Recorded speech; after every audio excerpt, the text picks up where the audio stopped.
tonight, and really had them all on one sideline. Coaches aren't on the field. We're trying to figure out if young guys know how to line up. Even some old guys didn't line up always correctly. So that's something you got to find out. And I told them this, is that when we first got here, it was an evaluation period for a lot of guys. And we want competition, and I think we've added some guys to add competition, and now we got to make some decisions. You know, we're about to play here in 2 weeks. Got only so many practice left, and then from there, going in starting next week, we're going to make some decisions on who we think are the best guys to help us win football games. So Tuesday is going to be the first time you're going to have a scout team out there? Yeah, you know, we'll have a scout team, and we'll start actually planning and doing all that kind of stuff. So it'll change for you folks too, as you know. Nothing against you, but that's just the way it works. I'd like to say you can come out here and all that, but you know what? It's just, you'll come out here and there'll be a time when you got to leave, and that's just, we've always done it that way, and I think it's fair for you, and it's fair for us as a team as well. So that's where we're headed, but I think for the most part, I'm encouraged to have a lot of young guys that have a chance to help us, and that's a good thing, because I told them that when we recruited them. Some guys are JC guys, some guys are high school guys. But football is about listening to your eyes every day you come to work. And you listen to your eyes don't lie. And there's certain guys that just keep flashing. And once they understand the system better, they're going to be better, and we're going to be better for them. Coach, did you like the tempo of practice more tonight? I did. We tried to really, you know, some tackling for the first defense. And for the other guys, it was more thud. We just wanted to get more crisp at tackling. And I think that's, you know, the thing about college football is a little bit different than pro football. In pro football, when you go to training camp, you don't tackle.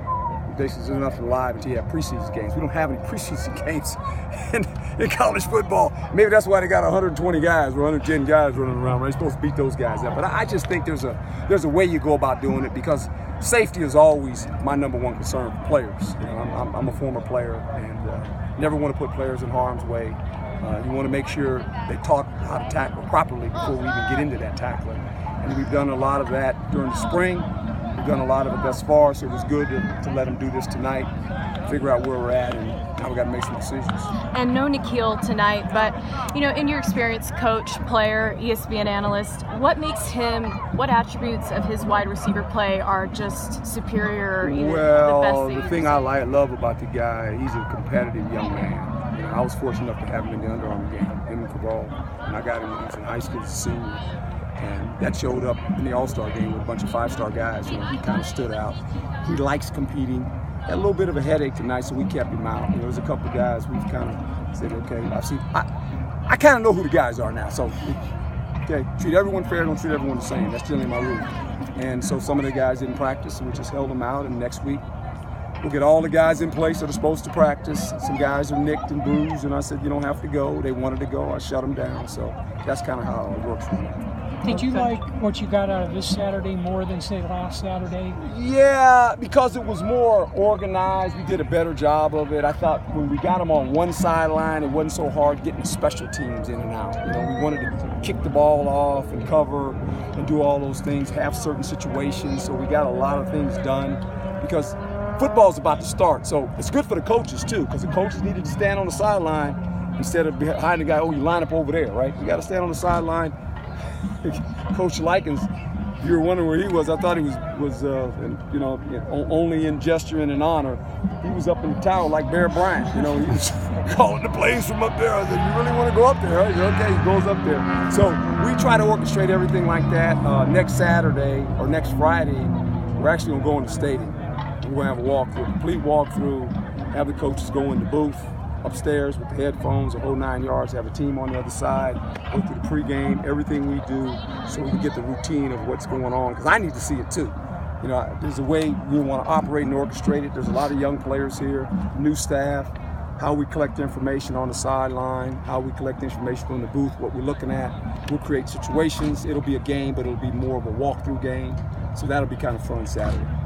What has Darian Butler done to kind of put himself in that? Oh boy, I tell you what, he's a very instinctive player. I mean, he really is. I mean, watching him in high school, when I went to go down there and met him, to meet him, and you know, kind of he's got this little way about himself. He kind of shook my hand and wow, I got a grip, right? The more you watch him on film, very instinctive guy.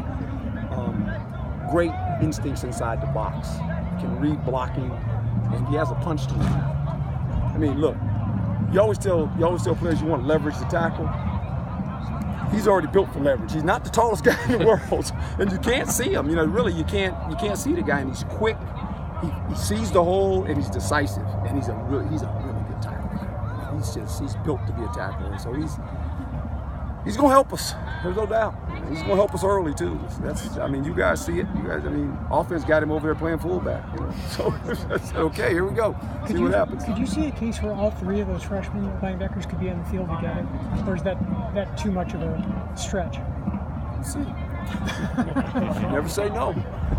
I told you guys when I got here.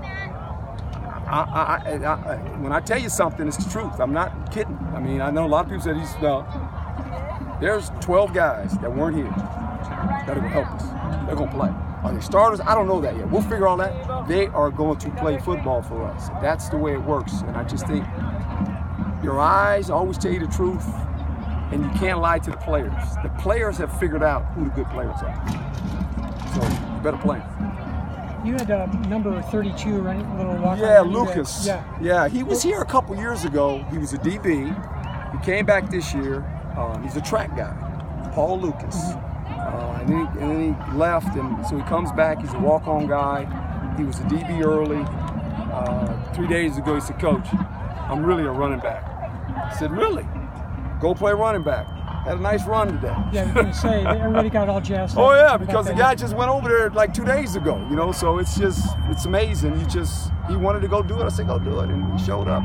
He can run fast. There's no doubt about that. Is there any other context you can provide about J.J. Wilson's situation? Yeah, it's a team-related situation. He's been removed from activities until I decided to bring him back, and that's where it's at.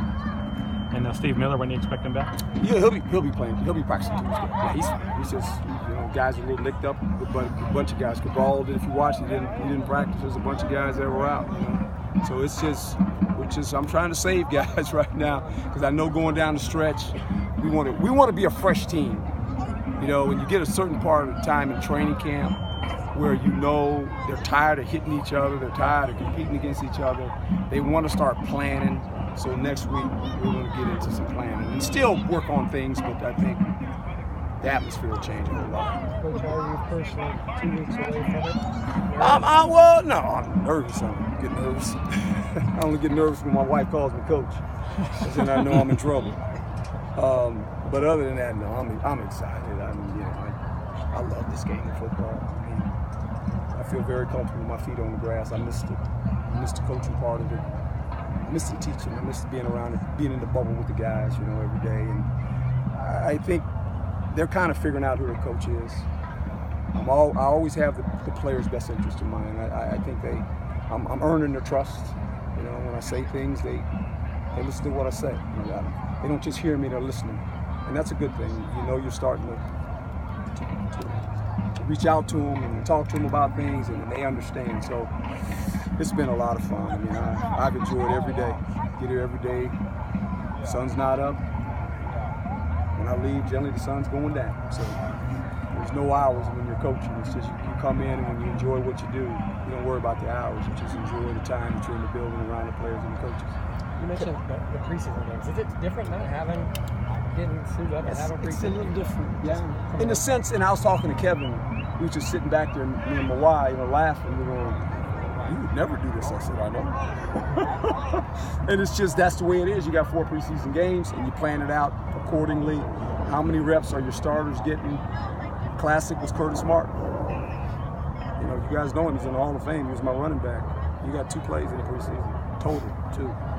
One was a run when we got it inside the red zone, and I told him to score. And the next one was always a pass to the flat and said, "Run out of bounds." That was it. And he played because they get in shape. They veteran guys know they play football and they know how to get in shape. And there's certain guys you just protect. Put them out there. And Curtis got 2 carries. That's it. The whole preseason. As long as I was there, he looked at me. He says, "How many I get this year? 2. Never changed. The same 2 plays. Dive, pass to the flat, catch it, run out of bounds. Please." Done. It's different. I understand, and we've done it. We've done some things now to help these guys, and now we got to keep improving. We have to. Football is about improvement. I think in college football, you find out a lot about yourself after the second game. That's my view of it when I've watched it. I think the second week, after the second week, you kind of got a feeling who you are. You kind of feel the players who they are, and then you build from there. So we've got a nice schedule of some good football teams. We're excited about it. And so now we start to work on planning on how we're going to start winning trying to win some football games. Thanks, Coach.